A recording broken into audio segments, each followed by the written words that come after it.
Okay, self-esteem has a branding problem.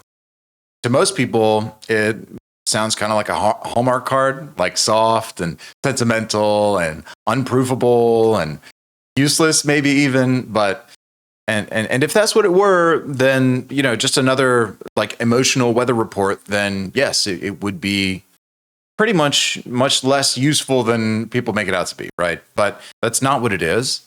Self-esteem is identity infrastructure, not mood.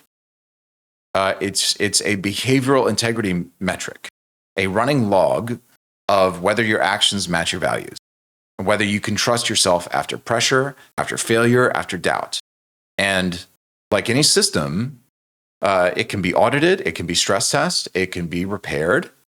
And in this video, we'll break down why the self-love interpretation of self-esteem really collapses under tension, and why self-esteem deserves its own distinct and independent space from the self-love concept. Also, what the audit repair cycle that we want to get into really looks like, and how to use like a weekly tracking metric to really look at the health of your self-esteem over time. So let's look at, first of all, like why most people dismiss self-esteem. So very basically, the term got watered down. It got overused in classrooms. It got repurposed in the corporate HR. It got stretched into every corner of pop psychology. It became about feeling good, not being structurally intact. So it had some academic critics, people like Roy Baumeister and others that like led what became known as the self-esteem backlash movement. And a series of publications in the 1990s and 2000s basically argued that self-esteem has been overemphasized in education and in parenting and in pop psychology. So there is actually something to that. And Baumeister's research really challenged the assumption that high self-esteem automatically led to better academic performance or reduced violence or improved relationships or anything like that. In fact, there's a 2003 article by Baumeister that found that artificially inflating self-esteem without linking it to competence or moral behavior had really no meaningful effect on life outcomes. And so they also pointed to data suggesting that inflated self-esteem might also correlate with narcissism, with defensiveness, or with aggression, particularly when that self-image is threatened. So their concern wasn't self-esteem per se, it was more unearned self-esteem, which is like praise disconnected from behavior, or what Carl Rogers would call unconditional positive self-regard, affirmation without standard, right? That's like identity without any friction at all with the real world. And the takeaway from the backlash movement was really clear that self-esteem is not a substitute for structure or effort or feedback. And when it's treated like one, it degrades resilience. And they really weren't wrong. Like if self-esteem is treated as an emotion to protect rather than a system to refine, then self-esteem then at that point becomes self-flattery, basically. But that version isn't what we're talking about. And because the critics were basically right to call out inflated, unearned praise, but they weren't addressing the kind of self-esteem that we're building and talking about here. So let's kind of take some of their core concepts point by point, right? So one point that the self-esteem backlash movement might have about self-esteem is that self-esteem doesn't improve performance.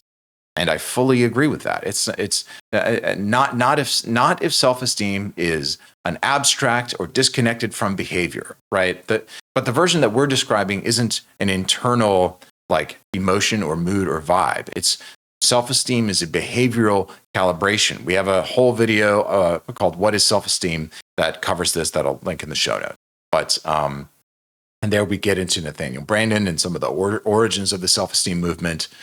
But that's just not the kind of, if you're talking about a version of self-esteem that is just an emotion, a feeling about yourself, then yeah, it doesn't improve performance, because performance improves when esteem is linked to real world feedback and course correction, right?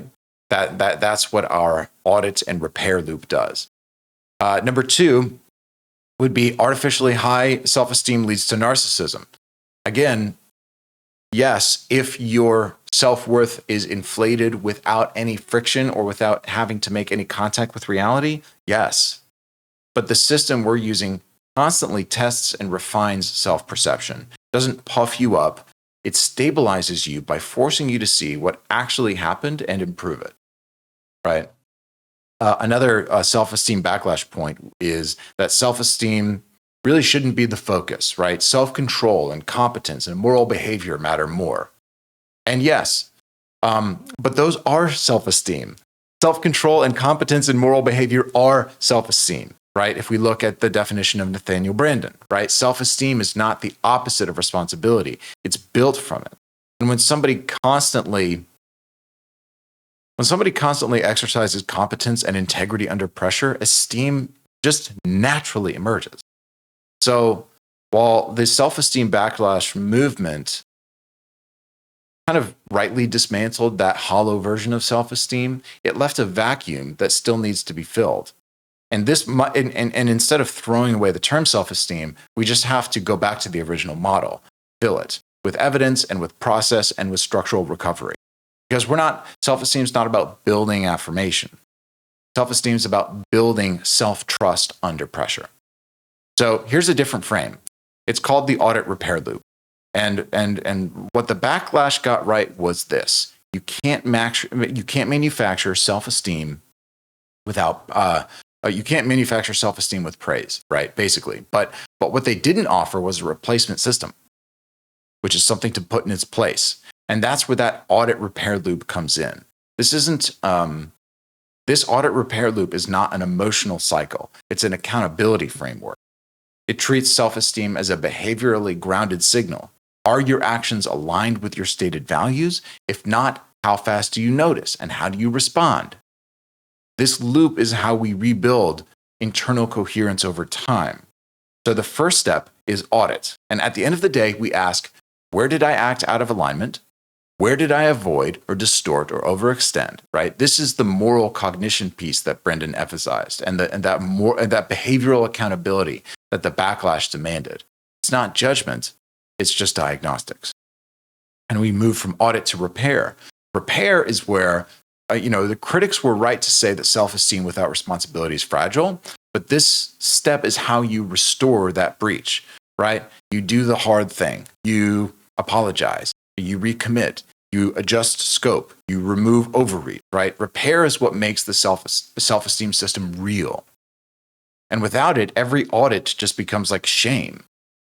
But with self-esteem, every failure just becomes data. And the goal isn't to protect your self-image, it's to strengthen your self-trust. So let's take a real example where we have, for example, a missed commitment, and we move from missed commitment to quick recovery. So, for example, let's take that you said you were going to conduct a writing exercise. I don't know why I'm always talking about writing, probably because I'm writing a lot. But let's say you committed to write 500 words a day, right? And you showed up and the day came and the day went and you wrote nothing. So what's the old script before self-esteem? The old script says, well, you spiral, you overanalyze, you blame your discipline. Whereas the new system says, I avoided that Word document because I didn't know what to say.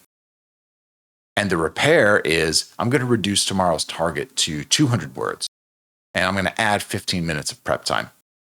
Now, the system adjusts. The breach gets addressed. Trust recovers, okay? That's not fluff. That's engineering. So here's why you can't skip that repair part, right? Because most people just audit. They go, oh, I messed up. Oh, I didn't come through for myself. I broke this promise to myself. I said I was going to do something and I didn't, right? They know when they're off. People know when they don't come through.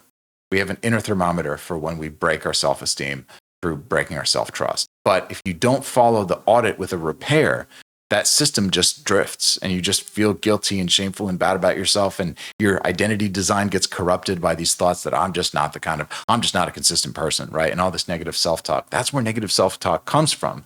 It comes from running audit after audit on yourself without taking any reparative work.